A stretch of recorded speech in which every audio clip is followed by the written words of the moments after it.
বাংলাদেশ জাতীয়তাবাদী দল বিএনপির ৪৭তম প্রতিষ্ঠা বার্ষিকী উপলক্ষে চট্টগ্রামের বাঁশখালী দক্ষিণে অনুষ্ঠিত হয়েছে এক বর্ণাঢ্য র্যালি ও সমাবেশ। এই কর্মসূচি পালিত হয় চট্টগ্রাম দক্ষিণ জেলা বিএনপির যুগ্ম আহ্বায়ক জনাব মিশকাতুল ইসলাম চৌধুরী পাপ্পার নির্দেশে এবং উপজেলা বিএনপির সাবেক সদস্য সচিব জনাব রেজাউল হক চৌধুরী রেজার নেতৃত্বে।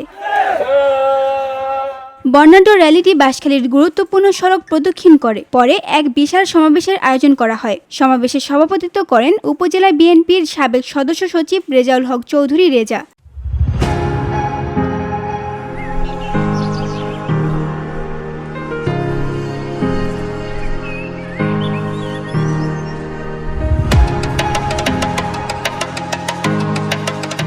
প্রধান অতিথির বক্তব্য দেন উপজেলা বিএনপির সাবেক আহ্বায়ক মাস্টার লোকমান আহমেদ। বিশেষ অতিথি হিসেবে উপস্থিত ছিলেন উপজেলা শ্রমিক দলের সভাপতি আনসারউল্লাহ, উপজেলা বিএনপির সাবেক যুব বিষয়ক সম্পাদক এস.এম. আব্দুর রশিদ, চট্টগ্রাম দক্ষিণ জেলা যুব দলের যুগ্ম আহ্বায়ক আব্দুস সগির, উপজেলা মহিলা দলের সভাপতি কলি।